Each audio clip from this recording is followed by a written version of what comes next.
Freire Castelo es cientista político de la Universidad La Sapienza de Roma, máster en instituciones parlamentarias por la misma casa de estudios. También es doctor en estudios americanos de la Universidad de Santiago de Chile. Actualmente es académico investigador en la Pontificia Universidad Católica de Valparaíso. Ahí buscando dentro de las materias que ha estado investigando, y ahí me puedes corregir, Nicolás, sistemas políticos comparados, digitalización social, comunicación política. Me falta algo, ¿no? Como buen politólogo, de todo un poco al final del día. Todo lo que tenga que ver con lo político. Y quiero partir con esta pregunta. En periodo electoral, esto es como un éxtasis para el politólogo, ¿no? Cada cierto tiempo, bueno, a los politólogos chilenos les ha tocado seguido. Sí. ¿Cómo se vive? Es como el mundial. Bueno, primero saludarte, agradecer, Rubén, la invitación, feliz de estar acá compartiendo con ustedes y celebrando el inicio en este nuevo espacio que están haciendo aquí en UNIAC. Los felicito por ello. Efectivamente, es como el mundial. Lo cierto es que en este último periodo tuvimos mundial todos los años, entonces también estamos en un periodo medio anómalo para lo que es el ejercicio de la profesión.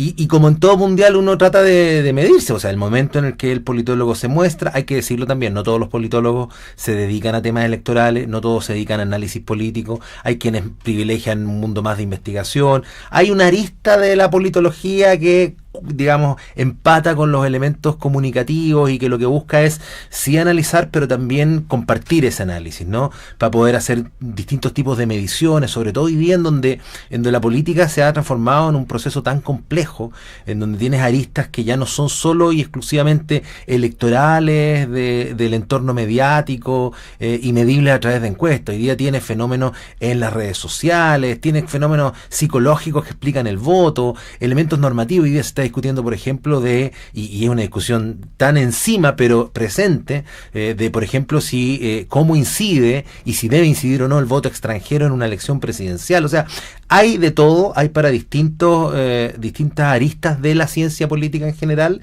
y del análisis político, porque también como en todos los mundiales entra de todo. Tú puedes encontrar, aquí tengo que hacer una defensa corporativa de la profesión, pues tú puedes encontrar cientistas políticos que hacen análisis político y puedes encontrar otras disciplinas que lo pueden hacer muy bien, dicho sea de paso, pero que también hacen análisis. Por eso me gusta la presentación como politólogo, que es la que hiciste. Yo esquivo un poco la presentación de analista político porque defiendo mi profesión. Soy un analista político, sí, pero de profesión politólogo, ese es el punto central. Bueno, y quizás por eso cuesta que los expertos electorales, los analistas, los cientistas políticos entren un poquito en la cancha tratando de desmenuzar las encuestas, por ejemplo, ¿no? Coméntanos, ¿hay un cierto código de ética que más bien impide que un encargado de una encuesta hable de otra encuesta, ya que están tan de moda, están definiendo la agenda hoy día en los medios? Yo creo que más que ética tiene que ver con las lógicas del mercado. O sea, hoy día las encuestas, primero, ¿de qué viven? Viven de la difusión que se les haga, y a partir de la difusión pueden conseguir mayor clientela para periodos en donde no necesariamente se miden fenómenos electorales, sino que se miden fenómenos de distinto tipo, desde el mundo privado al mundo público. Por lo tanto, el tener visibilidad es una ventaja para cada una de las encuestadoras. Y por lo tanto, cuando tienes una persona que está a cargo de una encuestadora o que analiza una encuesta, no necesariamente va a hablar de otra, primero. Segundo, porque tienen metodologías distintas. Entonces, la selección metodológica de una encuesta, al final del día, quien la explica, quien la difunde, defiende esa posición metodológica. Por lo tanto, tampoco va a hablar de una posición metodológica o que no conoce o que descartó, ¿no? Y hace un poco el juego de fuerza. Y lo tercero, y probablemente que es lo que mediáticamente más llama la atención, y que las encuestadoras, como todo el mundo de las cosas en general, responden a intereses. O sea, hay encuestadores, no digo que falsifiquen el resultado, ojo, es distinto, pero sí que cada encuestadora tiene un interés detrás. Es como, dado que estoy en esta universidad, es como mirar el entorno mediático. Los medios de comunicación pueden tener canales de noticias o segmentos de noticias súper objetivos, pero aún así tienen un dueño y tienen un socio dominador y tienen una mirada del mundo en particular. Entonces eso también se ve en las encuestadoras, y por eso, y ahí también cierro respecto a esta pregunta, y por eso también que es difícil que una encuesta, déjame agregar dos elementos. Uno, es difícil que una encuesta acierte, porque las encuestas no están hechas para acertar en perspectiva. Las encuestas son una foto de un momento que por lo general es pasado al momento en el que la misma encuesta se explica. Ejemplo, sale cualquiera, ¿no? Para no dar nombre, un día domingo, cualquier encuesta un día domingo, y esos datos por lo general son de hace como 2 semanas, entonces están describiendo una foto que pasó hace 2 semanas. Y el cambio que hoy día existe en la ciudadanía, con ciudadanos cada vez más llevados a la inmediatez, en una sociedad líquida, para decirla con Bauman, en donde se han perdido un poco las estructuras clásicas y tradicionales de la sociedad en general y de la política en particular, pueden cambiar de opinión muy rápidamente. Entonces, ahí hay ciertos sesgos ahí. Oye, mira, me interesa el hablar del estado actual de las encuestas en Chile. No solamente porque uno está permanentemente revisando, ¿no? El análisis que hacen de estas encuestas, sino más bien porque han marcado una agenda, una pauta, yo diría, cada vez más mayor, probablemente también por la replicabilidad que tienen en los medios digitales o por encuestas que se van generando por los propios usuarios, ¿no? Claro. Si tú tienes cuenta de X, yo igual, nos damos cuenta como cada cierto tiempo hay determinados personajes o cuentas que hacen sus propias, entre comillas, encuestas, ¿no? Y eso va generando también una suerte de ruido o tendencia. ¿Tú puedes valorar hoy día si el panorama de las encuestas en Chile es de confianza? ¿Todavía podemos confiar en las encuestas? ¿Cómo ves tú ese panorama? A ver, aquí hay 3 cosas. Lo primero, el entorno o el ecosistema de la opinión pública en Chile, es decir, el que podemos medir a través de encuestas, yo creo que tiene buena salud. Es decir, creo que si uno, si se lograra, y todavía no se ha logrado, si se lograra dar una interpretación conjunta de todas las encuestas, metiéndolas en una juguera estadística, considerando márgenes de error, etcétera, creo que uno podría decir que el nivel es un buen nivel en Chile y serían potencialmente muy asertivas en su conjunto. Algo de eso nosotros, por ejemplo, hicimos en un centro de pensamiento que nació hace muy poco, que se llama Fabrica Chile, en donde hicimos un ejercicio súper básico y muy poco pretencioso, pero que se demostró muy útil y muy apreciado por quienes lo consumieron cuando después nosotros los publicábamos en nuestras cuentas en redes sociales. Y es tomar todas las encuestas y publicarlas juntas. Porque claro, al verlas todas juntas ya eliminas el sesgo de ¿y esta qué dijo? Entonces tratamos también de equiparar el trabajo de campo, cuánta distancia había entre una y otra, y reitero, era súper poco pretencioso, era mostrar los datos de todas las encuestadoras y decir, aquí la única innovación es que tú las vas a ver todas juntas y no vas a estar viendo el dato segmentado de una página dentro del informe de la encuesta que dice algo que a tal político le interesa que se difunda y no otra cosa. Entonces ahí está el primer punto. El segundo punto es que yo creo que esta lógica de que las encuestas hoy día en Chile tienen en su conjunto el potencial de tener una buena calidad, por así decirlo, quiere decir que describen o son capaces de describir bien en su conjunto, reitero, lo que está pasando. Pero eso no vino ganado por sí solo. Recordemos que el mundo de la encuestadora en general, y no solo en Chile, sufrió una crisis bien interesante. Yo te diría que esa crisis duró alrededor de 7 años, 7, 8 años. Y fue particularmente cuando se enfrentaron a 2 fenómenos a nivel mundial y un fenómeno en Chile. Yo diría que estos 3 casos son objetos de estudio a nivel mundial de cómo las encuestadoras y el instrumento encuesta fue puesto en jaque. La elección de Donald Trump el año 2016, el Brexit en la Unión Europea, que estamos hablando entre el 15 y el 18, las que se hicieron antes y poco después, y finalmente el estallido social y lo que vino, y estoy hablando de lo que vino incluyendo los procesos constituyentes, ¿no? Sácame una duda, ¿dentro de esas encuestas estaban también consideradas las bocas de urna, las que estaban posteriores a las elecciones, a la salida, o no? No en todos los casos, en algunos casos existen, en Chile por ejemplo no son permitidas por ley. Pero tiene que ver con una metodología, digamos, específica que es comparable a otras encuestas que tienen, lo que pasa con las encuestas boca de urna muchas veces se limita como en contextos chilenos porque se dice que pueden ser y ahí me estás llevando al tercer punto que tenía que conversar, que pueden ser indicadores o proponer o algún tipo de comportamiento electoral aun cuando no se ha cerrado el proceso electoral. Pero eso en Chile no gusta, ¿no? Que además estamos muy cuadrados en la norma, ¿no? Porque si alguien sale diciendo que votó por tal y cual persona, efectivamente, o si sale un medio diciendo que hay una sensación ganadora de tal candidato, por lo demás está estudiado desde la ciencia política, existe esta condición del voto por ganador y hay gente que no se ha decidido y se decide al último, por quién cree que va a ganar, ¿no? Entonces se considera no pertinente en Chile. En otros lados sí. Por ejemplo, en Brexit sí se usaron las encuestas a boca de urna.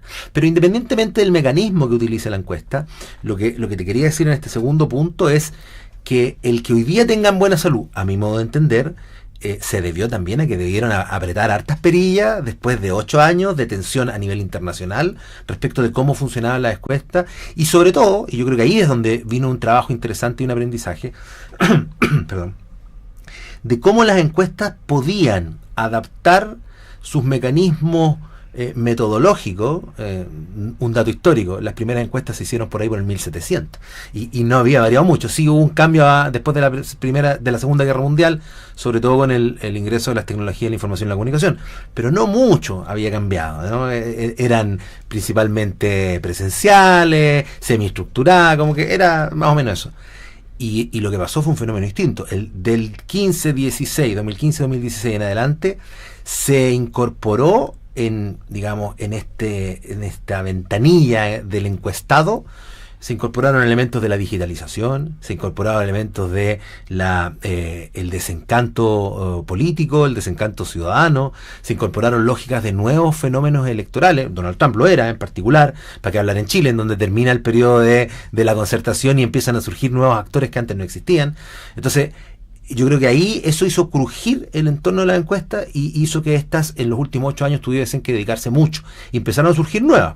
Criteria apareció con mecanismos de encuesta online. Apareció Data, una de las Data, hay varias Data, que empezó a hacer encuestas telefónicas. Entonces empezaron a variar. Y ahí es donde empezaron a confluir nuevas encuestas. Y el tercer punto que tú lo adelantabas es que, además de ajustar sus propios mecanismos internos a este nuevo entorno que debían encuestar, y que para encuestarlo bien debían aprender de este nuevo entorno, aprovecharon de este entorno. ¿En qué sentido?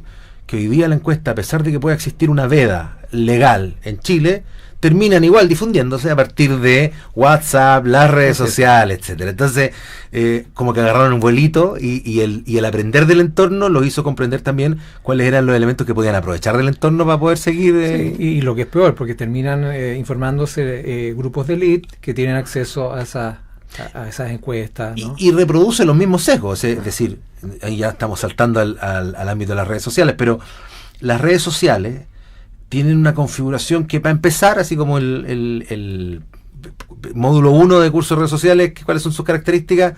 Son homogénicas o endogámicas, generan cámaras de eco y burbujas de información.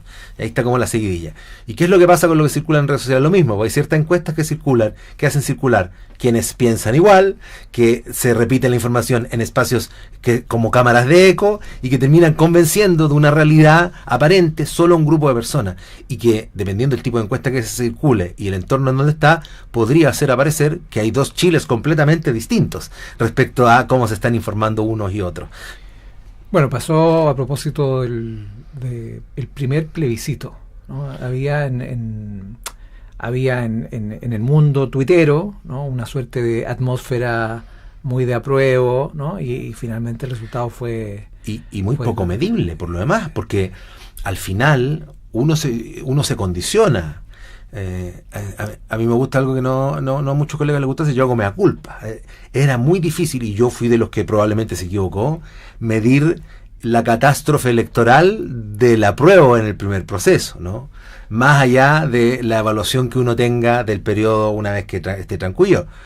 O sea, a lo que hoy día yo podría pensar que sí, efectivamente, desde mi punto de vista muy personal, ese proceso sí, si lo veo con los años de distancia que hoy día tenemos, venía malo.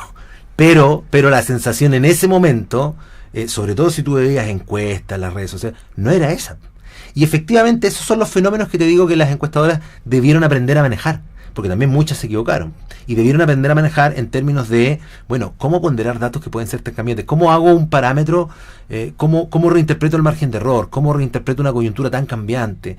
Y ese tipo de cosas yo creo que, volviendo a la pregunta inicial, lograron responder bien, y hoy día sí podríamos decir que si tomáramos todas las encuestas, uno tiene, digamos, una sensación de hacia dónde va la cosa, pero que de ninguna manera, ni en Chile ni en ningún otro lado, creo yo, se podría hacer a partir de una encuesta o de una encuestadora. Siempre hay alguien que dice, le achuntamos a esto, y puede ser, ¿no? Y de hecho lo es, sí, pues, pero de 10 estudios le achuntaste a medio, y los otros 9 y medio quedan ahí, y a eso voy, donde todas las encuestas medidas juntas pueden entregar un panorama un poquito más claro de lo que está pasando. Bueno, esto de alguna manera algunos especialistas lo han definido.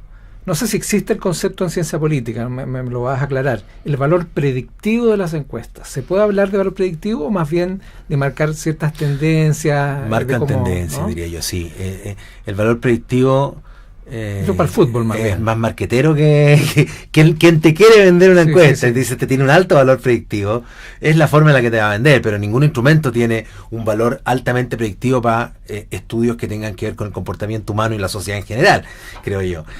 La misma ciencia política, muy criticada por nuestras hermanastras ciencias, ¿no? Las más puras y duras, nos critican justamente por eso, pero nuestra defensa es, claro, pues son experimentos de laboratorio. A esas condiciones que la encuesta midió, ese día en particular, con el estado de ánimo de esas personas que respondieron, con la representatividad que esas personas tenían de la sociedad o del mundo político, dependiendo de lo que tú quisieras hacer interpretativo, es 100% seguro que es predictiva, sí, pero resulta que después de aplicar esa encuesta, 10 minutos después, esas condiciones cambiaron. Por lo tanto, tu ejercicio científico de laboratorio murió 5 minutos después de haber aplicado la encuesta. Ese es el problema general. Entonces, yo me alejo un poco de quienes afirman que las encuestas son predictivas. Sí, refuerzo la utilidad que tengan, ¿no? Y ahí a mí me tocó llevar adelante era como el profeta defensor de las redes sociales, porque nos tocó entrar en un proceso por ahí por el año 2016 de analizar y meternos más en redes sociales. ¿Y qué es lo que criticaban a las redes sociales? Lo estoy usando solo como analogía, no me voy a salir del ámbito de la encuesta. La crítica era, sí, pero las redes sociales se equivocan, hay fake news, hay bot, hay troll, se modifican, no son tan predictivas como las encuestas, como otros mecanismos que son necesarios para la toma de decisión. ¿Y cuál era el mensaje? Que al final es el mismo mensaje que calcado para esto. Ojo, no hay que ningunear o dar por obsoleto o inservible algún espacio en particular. En un mundo hoy día tan complejo como el que tenemos, todos los elementos son necesarios para poder ajustar y llegar a una toma de decisiones informada, ¿no? Que en ningún caso va a ser completamente predictiva. Quedémonos en el mundo digital. Tú estabas hablando precisamente de este camino de investigación que tú desarrollaste el año 2016 y un par de años, si no me equivoco, estuviste dedicado a medir cualitativamente, y cuantitativamente también, sí, el fenómeno de Twitter, ¿no? Uh-huh. Eso fue incluso antes de que se transformara en X, ¿no? Sí, mucho antes. Sí. Y probablemente fue un observatorio, si mi memoria no me falla, uno de los primeros observatorios que se dedicó exclusivamente a analizar política y redes sociales. Sí. De hecho, se llamaba así en otra casa de estudio. Fue una muy bonita experiencia. Me tocó fundar este observatorio el año 2016. Fue el primer observatorio que exploró justamente esta vinculación política y redes sociales en Chile. Creo que fuimos el segundo en América Latina. Había otro en México que el mismo año, algunos meses antes, se había levantado. Y la idea original de este observatorio partió justamente a través de un proyecto de investigación que presenté en el 2014 y que tenía que ver con una reflexión más chiquitita, pero que iba de la mano, y que es que los parlamentarios realizan distintas labores. Realizan labores legislativas que tú la puedes medir. Cuánto van a la sala, cuánto votan, qué proyectos votan, etcétera. La segunda función que realizan es la función fiscalizadora, también la puedes medir. Cuántas mociones de censura presentan, cuántas comisiones investigadoras integran, etcétera, etcétera, etcétera. Y hay una tercera función, ¿no?, que es la función representativa. Estoy hablando de las tres funciones clásicas de un parlamentario. Y la pregunta es, ¿cómo la podemos medir? Y en Chile no había cómo. En Perú, que en algún momento copiaron y copiaron tal cual, pero la mejoraron. En nuestra ley orgánica del Congreso Nacional, en Perú sí se preocuparon de eso y obligan a los legisladores a hacer un informe después de la semana distrital que tienen todos los meses. En Chile ni siquiera eso existe. Entonces ahí fue como, oye, dado que todos están en redes sociales, una buena manera de medirlos es veamos qué comunican durante su semana distrital, qué hacen, pues si al final estamos midiendo su función de representación a partir de cómo ellos nos la están comunicando. Y ahí esto enganchó en la perspectiva de que podemos medir la política en general, no solo podemos medir a los parlamentarios. Y terminamos construyendo distintos informes, uno muy famosillo que se llama el Interbarómetro, y que tenía logró suscitar un interés bien relevante. ¿Los informes eran semanales, quincenales? Hacíamos informes mensuales. Desde el año 2016, esto duró hasta el año 2022, diciembre de 2022. Lográbamos hacer informes mensuales, el clásico era el Interbarómetro, y medíamos una cantidad de datos, algo así como 3 millones de datos, que en ese entonces, hoy día sigue siendo mucho, pero en ese entonces era una cantidad estratosférica de datos. Medíamos lo que comunicaban todos los actores políticos en Chile, ministro, presidente, subsecretario, parlamentario en general, alcalde, etcétera. Medíamos con qué tonalidad lo hacían, medíamos también las formas que asumía esa conversación, y también medíamos tópicos específicos. Entonces realizábamos reportes, y así podíamos, por ejemplo, anticipar algunas cosas, y estos reportes que venían de redes sociales servían para la toma de decisiones. Por ejemplo, te doy un caso bien concreto que quedó en mi retina. En algún momento se pensó cambiarle el nombre a el Aeropuerto Internacional Arturo Merino Benítez. Y esto nosotros lo medimos antes de que fuera polémica. La medición nos mostró la polémica que una semana después explotó en los medios, pero había explotado una semana antes en las redes sociales. ¿Y cuál era la polémica? Que el nombre que se proponía era Pablo Neruda, y había mucha crítica respecto de ese nombre. Y eso mismo nosotros lo logramos medir en redes sociales, y afortunadamente también, como teníamos un interés particular por parte de las entidades públicas, logramos hacer ver que lo medimos antes, sobre todo a Interior en ese entonces, y también eran cosas que confirmaban la utilidad, la utilidad de esto. Pero bueno, más allá de eso, hoy día, a partir de esa experiencia, varios incursionaron. Nosotros teníamos un sello particular, y tiene que ver más que nada con la defensa del politólogo que hice al inicio, porque no innovamos tampoco. ¿Qué fue lo que hicimos? Medimos algo que otros podían hacer. Sí, de hecho, había empresas que hacían esto, porque le vendían informes a los políticos. Te hago informe de las redes sociales. Pero eran informes privados. ¿No eran informes privados, pero además eran informes que eran de marketing. No había una reflexión politológica, no habían cientistas políticos, sociólogos, administradores públicos, periodistas, como los tuvimos nosotros en su calidad de estudiantes y ayudantes. Pues a ellos yo te puedo hacer una lista de la experiencia de todos aquellos que estuvieron, de los cuales estoy muy orgulloso. Por ahí pasaron, no sé, 100 chiquillos hoy día, colegas, y quienes salieron y se fueron a trabajar a la SECOM, quienes trabajaron en el Congreso Nacional, y siguiendo esta profesión que descubrieron en ese entonces, que era dedicarse al mundo de la comunicación digital desde la ciencia política, desde la administración pública. Entonces, vuelvo, ¿qué pasaba? Que muchas empresas ofrecían estos informes y se los entregaban, pero no había ningún valor agregado, era medir lo que decía la Coca-Cola. Y tuvimos la manera de hacer un ejemplo de esto. También fue llamativo. ¿Tú te acuerdas el año 2000? Ya me olvido, el estallido 2018 o 19, ya 2019. 18 de octubre, eso, 18 de octubre de 2019. ¿Te acuerdas que hubo un informe posterior que dijo algo del estallido? ¿Te recuerdas algo de eso, no? ¿A propósito del mismo observatorio? No, a propósito del estallido social, explicaba las causas del estallido social. Claro, pero sin ninguna base, digamos, empírica. Yo te voy a contar esta historia. Hubo un informe que decía, y que lo mandó a pedir la ANI, la Agencia Nacional de Inteligencia, se lo entregó a Interior, y después este informe se filtró y causó furor por lo que decía, y era que quienes estaban detrás de las movilizaciones sociales y políticas en Chile eran agentes de Corea del Sur. ¿Por qué? Porque este informe había notado que existía una particular correlación, ¿no? Que no explica la causalidad, pero por lo menos era una correlación entre personas que en redes sociales eran fanáticas del K-pop y personas que... ¿Te acuerdas del informe del K-pop? Bueno, sí. Y trataron de darle una explicación al estallido social a partir de ese informe, que rápidamente empezó a ser como casi un irónico, y empezaron como a dejarlo de lado porque no había mucho que explicar. Yo leí ese informe y no era malo. ¿Cuál era el problema? Era muy bueno desde el punto de vista del marketing. De hecho, tan bueno era, esto me toca hablarlo en algunas presentaciones, que al mes después la Coca-Cola sacó latas en toda América Latina con los personajes de K-pop. Bueno. Porque tenía una lógica de merchandising, de consumo, pero no una lógica... O sea, le sirvió a Netflix. Claro, además.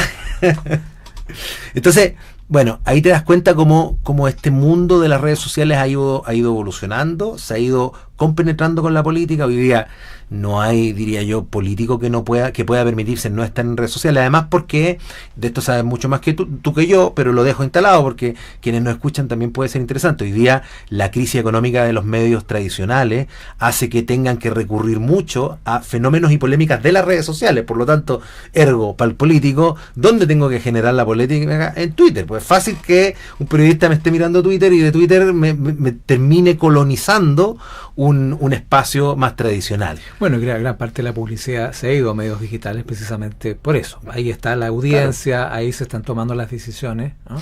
Y ahí me conecto a la encuesta. Y ahí, por ejemplo, son las reflexiones que hacíamos en el observatorio. ¿Cómo puedes entender tú la respuesta a la pregunta, usted señora, ¿dónde se informa? Y la señora te dice, no sé, por la tele. Y le vuelve a preguntar, o sea, ¿usted no se informa en las redes sociales? No tengo idea qué es eso. Y después nosotros en el observatorio hicimos un estudio de cuántas noticias en televisión y en prensa escrita existían, ¿no?, en un determinado periodo de tiempo, cuyo origen partía en las redes sociales. Y llegamos a constatar que algunos periódicos tenían casi hasta un 35%, la segunda en particular me tocó ese caso, la segunda, como muy politizado, el 35% de noticias durante un periodo que nosotros estudiamos, sus notas tenían algo que ver o porque nacieron en redes sociales o porque comentaba algo que pasaba en redes sociales. Y entonces vuelvo, ¿cómo interpretáis la respuesta que te dice, no, yo no me informo en las redes sociales? Era en el fondo una cámara de eco que se va generando, ¿no? Exactamente. Sí. Oye, dime una cosa, está interesante esta mirada metodológica que ustedes hicieron en el observatorio. ¿Alguien hoy día está haciendo ese trabajo minucioso de analizar qué es lo que se está, cómo comunicando, lo que se está valorando en materia de redes sociales?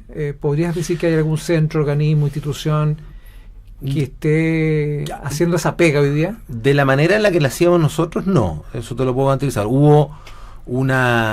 Cuando nació el observatorio, a los 2 años, el 2018, nació otro centro en la Universidad de Concepción que se llamaba Demodata. Más allá de todas las empresas que también, para las cuales nosotros también empezamos a ser un sujeto incómodo, porque evidentemente dejaban de comprar y tenían por nosotros un producto que al final del día era incluso gratuito, porque nosotros lo hacíamos por era un producto académico. Claro, era un producto académico. Pero en términos académicos surgió Demodata en la Universidad de Concepción, que entiendo no hoy día ya no sigue haciendo aquello. No, desconozco con mayor digamos énfasis, pero por lo que yo veo en redes sociales, por lo que a mí me llega, que estoy en este mundillo, por así decirlo, no los he visto más. Y en otras casas de estudios sí, hacen estudios específicos, pero nadie dedicado, digamos, como a esto en el core business.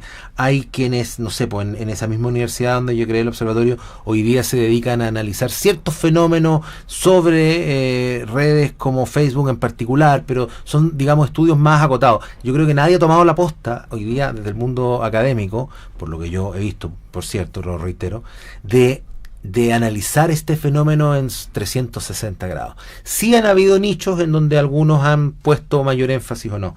De hecho, nosotros mismos en la Católica del Paraíso, recogiendo un poco esta experiencia que yo había podido llevar desde de la casa de estudio anterior, participamos de un fondo de Cancillería, que es un fondo para estudios en relaciones exteriores. Y este fondo tenía tenía áreas. Un área era de comunicación estratégica para la diplomacia del futuro, donde entraba el ámbito digital. Yo este fondo lo vi el año pasado y dije, esto está pero calcadísimo para algo como lo que hacíamos en ese entonces. El año pasado por otros motivos no pude participé de con la Católica del Paraíso y nos adjudicamos ese fondo, ¿no? Tengo que hacer esta publicidad también. Sí, claro. Con motivo de orgullo digo, fuimos el primer puntaje a nivel nacional. ¿Por qué estoy mencionando esto? Más allá de la publicidad que me permite en este espacio. Porque había poca propuesta de análisis digital de los fenómenos de Cancillería y de Relaciones Internacionales. Si tú ves, había, no sé, hubo alrededor de 50 proyectos postulados y en ámbito digital postularon alrededor de 4. Entre ellos, bueno, nosotros, la Católica del Paraíso, la Universidad de Chile y la de Conce misma, para este modo, etcétera. Entonces también eso, la ausencia de proyectos que se presenten a este tipo de instancias muestra que tampoco hay, digamos, mucho. Sí, bueno, yo tengo una hipótesis, probablemente se deba a la poca capacidad metodológica que existe, porque se trata de analizar un fenómeno que es líquido, que no se trata de un texto fijo, ¿no? Sino que es que está en permanente movimiento, que se viraliza, que se retuitea, que se va generando en cadena, adquiere un nuevo sentido, ya no se puede analizar la fuente original. Claro. Es como tratar de analizar finalmente la genealogía de un mensaje que va creciendo, que va mutando, y eso es muy difícil desde el punto de vista de cualquier análisis, ¿no? Sí, yo comparto ese análisis que haces tú como diagnóstico, le doy algunas interpretaciones, digamos, dentro de lo mismo que tú estás diciendo. Eso también quizás ocurre porque justamente como un fenómeno cambiante, lo viví en carne propia, no se trata de... tú puedes encontrar el camino y ese camino no es infinito, va a durar hasta que te encontrés con un fenómeno distinto y hay que volver a analizar los mecanismos de descarga, los mecanismos de análisis, es como hay que volver a inventar la rueda de nuevo de cómo analizamos esto y de qué vuelta de tuerca le damos. Entonces, eso, cuando tú tenés un sistema educativo a nivel universitario como el nuestro, en donde hay una sobreexigencia en términos de docencia, en donde hay una presión enorme por temas de publicación, con estos dos elementos de contexto, digamos, más allá del caso particular, yo diría en general el sistema educativo en Chile, creo que funciona más o menos así, hacen que sea un costo dedicarse a un tema al que tenéis que invertir tanto y tan constantemente. Entonces, claro, puede explicar eso, pero agrego otra cosa, y es que muchos hoy día también lo empezaron a hacer. Entonces, nosotros hacíamos estudios desde el punto de vista como de interés público por un producto académico, y teníamos un pago. ¿Cuál era nuestro pago? Que no era monetario, por cierto, pero que teníamos mucha prensa. Para una universidad, sobre todo hoy día, considerando las necesidades en términos de extensión, de vinculación con el medio, eso era un tremendo premio para nosotros, ¿no? Nos hicimos famosos por eso. Pero hoy día creo que hay más competencia dentro del mercado. Algunas empresas empezaron a sacar productos gratuitos que no son, no sé, el ranking de los 10 políticos con mayor número de seguidores en algún momento hicimos un producto que se llama el termómetro digital. Hoy día hay consultoras que, digamos, abrieron esta línea. Tiene un nombre, no lo desconozco, pero vamos a decirlo coloquialmente, gratuita de atracción de clientes. Entonces, ¿cómo entran? Con una línea gratuita en donde desarrollan un producto aparentemente más social, no tan privado, canjean con algún medio, se hacen conocidos, encuentran algún cliente, claro, y logran hacer después viene la membresía. Exacto, después viene la membresía. Entonces, hoy día ese contexto, yo creo, lo veo, yo eso sí lo veo con mayor frecuencia. Entonces esa yo diría que es una explicación anexa a la que tú das. La primera que tú mencionas es más endógena, esta es más exógena, viene de afuera, pero también comprime el espacio que estos centros pueden aspirar a tener. Bueno, y un llamado a las universidades, academias, centros que promuevan, ¿no?, de metodologías de estudio de comunicación digital en época electoral, porque finalmente tienes al Estado, los partidos políticos, hay un montón de gente que a lo largo del año pueden necesitar precisamente esta información, y porque frente a la liquidez, ¿no es cierto?, de lo que se dice, de lo que se entiende, los datos son importantes. Todo dato es importante, sin duda. Y agrego otra cosa más, que es como lo que menos se ve, pero al final el que hace, digamos, esta profesión por vocación al mismo tiempo, ¿no? Yo muchas veces no me gusta que me definan profe, porque esa es una vocación aún mayor, académico, y yo con eso ya me quedo satisfecho, porque los profes tienen muchísima más vocación. Pero incluso en el académico hay una vocación pedagógica, y yo te garantizo, el nivel que logra despertar en un estudiante este tipo de estudio, este tipo de dinámica, marca una diferencia enorme. O sea, habiendo querido y queriendo mucho a todos mis estudiantes, todos los que pasaron por mi curso, etcétera, los que pasaron por el observatorio tienen algo distinto. Y eso no solo lo pienso, sino que he tenido modo de probarlo a partir de las trayectorias académicas que han seguido teniendo en los últimos años. Porque pasaron ahí no solamente estudiantes de ciencia política, pasaron estudiantes de periodismo, de publicidad, ¿no? De periodismo, publicidad, de ciencia política, administración pública, hasta ingenieros, ¿no? Que entraron en otras lógicas. Tuvimos practicantes de otras universidades, ¿no? Sí, fue un muy, muy bonito momento en donde se encontró esta mina de oro en términos académicos que permitió que muchos se formaran en estos ámbitos y terminaran, te digo, Y me llamaba la atención porque titulándose, yo te diría primero, la tasa de empleabilidad de todos estos estudiantes, más allá de lo que yo subjetivamente pueda decir de cada uno de ellos, la tasa de empleabilidad se disparó, si tú la comparáis con todos los demás, plus, inmediatamente. ¿No? La permanencia en equipos de trabajo hasta el día de hoy. Y lo tercero, hacen exactamente lo que les gusta y lo que aprendieron. No como muchos otros que tienen que encontrar primero un espacio que les guste dentro de la propia profesión. Además que son nativos digitales. Además que son nativos digitales. O sea, muchas cosas. Vamos a entrar en el ámbito de las confesiones. Y se ríen hasta el día de hoy. Con algunos de ellos hasta el día de hoy soy amigo, a pesar de la diferencia etaria que pueden tener. Pero se ríen porque decía, nos acordamos cuando tú nos pedías esto, y nosotros decíamos, ya, ¿y cómo se hace? Y tú nos decías, y no tengo idea, vean ustedes cómo hacer esto. Ustedes son los que saben. Ustedes son los que saben. Entonces, porque ellos eran los nativos, efectivamente. Claro. Y eso los hizo despertar profesionalmente, ser busquillas, ser astutos y al mismo tiempo inteligentes, que son dos tipos de inteligencia distintas, muy, muy tempranamente. Oye, Nicolás, yo no te puedo no preguntar por algo de contingencia, antes que se nos acabe el programa.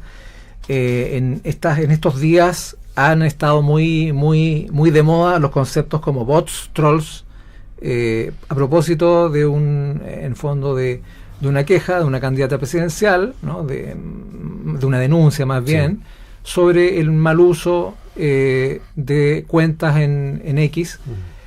Lo que hoy día se conoce como desinformación, campaña de desinformación, que lo que busca es instalar la duda, mentira, engaño, afectar la honra, la imagen de personajes públicos. ¿Qué hacemos? Esto es un peligro para la democracia. Sí. Todos los expertos coinciden que esto, no es nuevo, esto ya viene hace al menos unos 4 o 5 años. Y Chile está entrando hoy día a tomárselo muy en serio, aparentemente. Sí. ¿Qué hacemos los expertos, los académicos, los investigadores con este tema?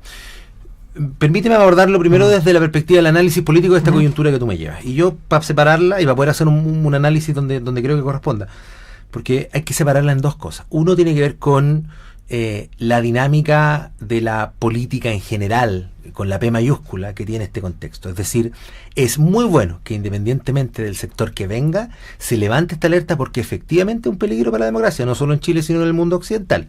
Es un peligro porque al final del día la desinformación, la misinformation y todos estos procesos que distorsionan la realidad a partir de las redes sociales y de la propia configuración que tienen las redes sociales, terminan teniendo un impacto en las instituciones, en los actores y en los procesos públicos, ¿no? Por lo tanto, que se levante hoy día, a mayor razón, en condiciones en que en el último tiempo, no solo en Chile, sino que también en el mundo en general, como que se había dejado de lado este tema. Donald Trump imprimis, ¿no? Que justamente genera su propia red. Podemos hablar un capítulo entero, si tú quieres, de cómo este tema había venido a menos. Por lo tanto, yo celebro que venga del sector político que se levante este tema, porque de verdad es un tema importante, es un tema súper relevante. Y ojalá los pasos que se den sean incluso más allá de esta candidatura y lleguen incluso al Congreso, porque hay que empezar a pensar en cómo se norma el espacio digital, cómo se sancionan determinados comportamientos, porque un ejemplo súper concreto, una cosa es si una cuenta bot, trolls u otra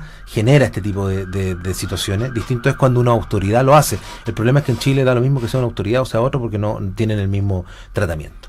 Y lo segundo es el tema ya propiamente electoral. Esto es una táctica de campaña, evidentemente, para recuperar posicionamiento, sobre todo en el contexto en donde quien la hace, que es Evelyn Matei, busca recuperar hacia quien hoy día está primando en las encuestas, que es José Antonio Kast, a quien ella apunta como el responsable de esta estrategia, justo en la semana en la que José Antonio Kast llega primero en las encuestas. Entonces, es una táctica electoral que por lo demás está dentro de las herramientas, de la caja de herramientas de las tácticas electorales, y así también hay que leerla, tampoco hay que...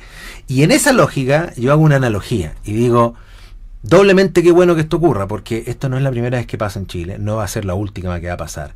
Y es más, si nosotros recordamos el año 2017 en Chile se levantó un concepto que fue el concepto de Chilezuela, que más allá de cómo uno lo quiera ponderar o no, lo cierto, y aquí lo que yo me estoy dedicando a puntualizar, es que en torno a este concepto de Chilezuela apareció mucha noticia falsa, ¿ya? Más allá de la visión política que uno tenga, circuló mucha noticia falsa. En ese entonces, yo me acuerdo perfecto, y de hecho es googleable, Roberto Ampuero, ministro, o hasta hacía muy poco ministro, Erika Olivera, diputada, hicieron circular esas noticias falsas.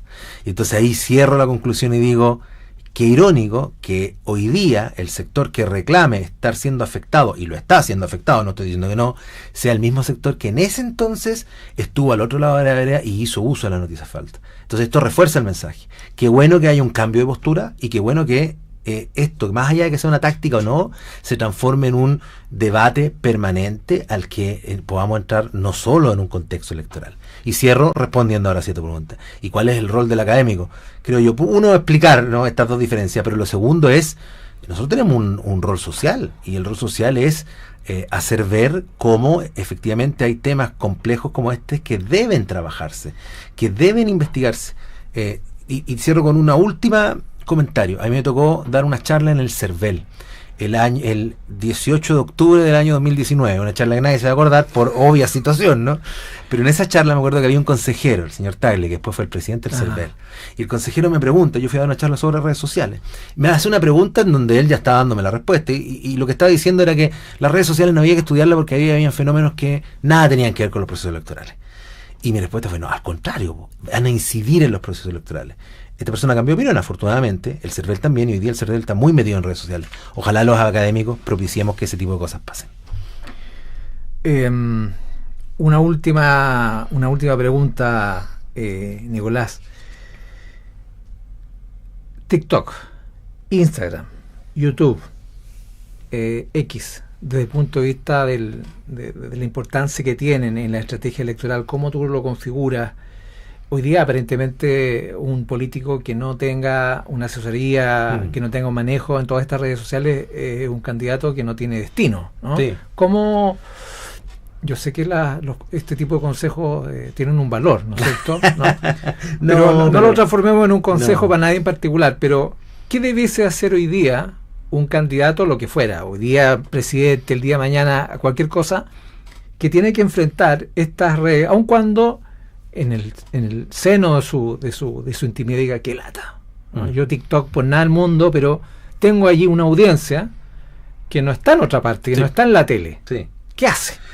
Bueno, se dice que Kennedy ganó el debate con Nixon el año, no me acuerdo si fue el 59 o el 60, por el simple hecho de que se maquilló y se preparó para no sudar frente a las cámaras que estaban recién empezando.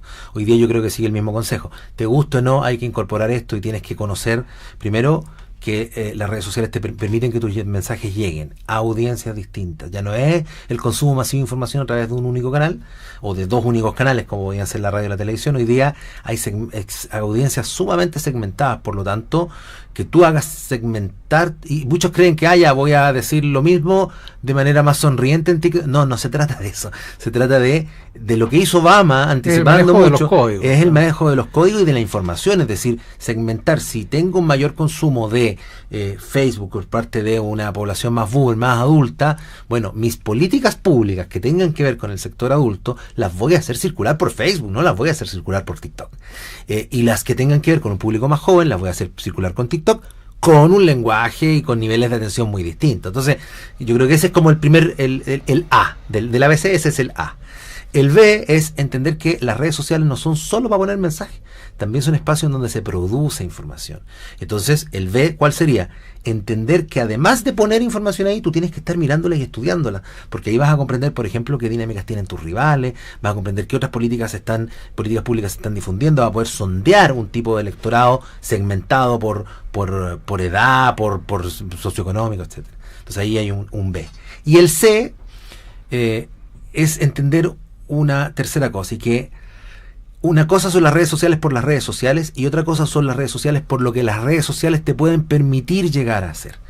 A mí me tocó escribir un artículo que voy a tener que reeditarlo porque ya han pasado más de 5 años y empiezan a valer menos los artículos después de 5 años. Envejeció mal. Envejeció bien porque yo creo que todavía es válido, pero como hoy día están para una publicación citas de no más de 5 años atrás, yo digo, voy a tener que escribir lo mismo porque sigo pensando lo mismo y creo que puedo seguir probando lo mismo, pero voy a tener que poner una fecha más cercana, eso es todo. Que se llama ¿Por qué es Twitter el territorio político digital? Hoy día sería X, porque yo sigo pensando eso, por una cuestión muy simple, porque muchos dicen es que en Twitter hay menos audiencia, es más politizado, etcétera. Y está más polarizada también. Está más polarizado, yo comparto, Pero Twitter tiene otras características que no tienen las redes sociales. Para empezar, la capacidad de colonización que tiene de otros espacios. Si tú quieres comunicarle a la élite, comunícalo en Twitter. Tiene un nivel de publicidad, hablo de la publicidad a la alemana, con mayúscula, de este espíritu de publicidad, que es mucho mayor a TikTok, que es mucho mayor a Instagram, etcétera. Es más fácil ver el mensaje. Tiene una serie de elementos. Además, la publicidad orgánica mejor. Además, mejor. Y tiene otro elemento que tiene que ver con que en Twitter se reproducen, no vamos a poner fome en la última parte de la entrevista, se reproducen los capitales simbólicos de Bourdieu. Es decir, el mundo periodista está en Twitter. No todo está en Instagram. El mundo político está en Twitter. No está todo en Instagram o en TikTok. El mundo económico está en Twitter. O lee Twitter. No está. Entonces, y hasta los medios hoy día tienen sus propios canales de Twitter, más allá que los tengan en otro lado. Entonces, creo que Twitter, con todas las críticas que uno le puede hacer, sigue definiéndose como un territorio político en sí. Mucho más político que Instagram, mucho más político que TikTok, mucho más político que los demás. Que sea el único, no, obviamente, pero dejo el desafío, no sé, a tu estudiante o al estudiante que escuche este podcast. Reproduzcan el mismo estudio que nosotros hicimos el año 2018, que sirvió para darle base a este artículo, y que era, fuimos a ver todos los medios, de dónde provenían las noticias, si del mundo digital o del reporteo, y aquellas que venían del mundo digital, ¿de qué red? Yo te aseguro que hoy día sigue siendo Twitter la red que fundamenta más las noticias en medios tradicionales que cualquier otra. Por lo tanto, sigue teniendo un poder colonizador que yo creo que la reviste como una red política en particular. Nicolás, me quedaron muchas preguntas. Entre ellas se me quedó la pregunta, no la vas a contestar ahora, sino que quizás hoy día al dormir, si los candidatos presidenciales realmente tienen conciencia de lo que acabas de decir. ¿Realmente le están poniendo ñeque a su campaña en X? Esa es una... Dejemos para que me invites cuando termine la candidatura. Exacto, porque es una pregunta que no se puede responder así tan simplemente. Nicolás, gracias por acompañarnos en este episodio de Mirada Electoral, y al resto de los auditores, los espectadores que nos están viendo a través de YouTube, invitarlos a una próxima oportunidad, con la idea de que a través de este espacio podamos abordar la política, la comunicación, el año electoral, con preguntas que habitualmente no se hacen en los medios de comunicación tradicionales. Muchas gracias, hasta una próxima. Gracias.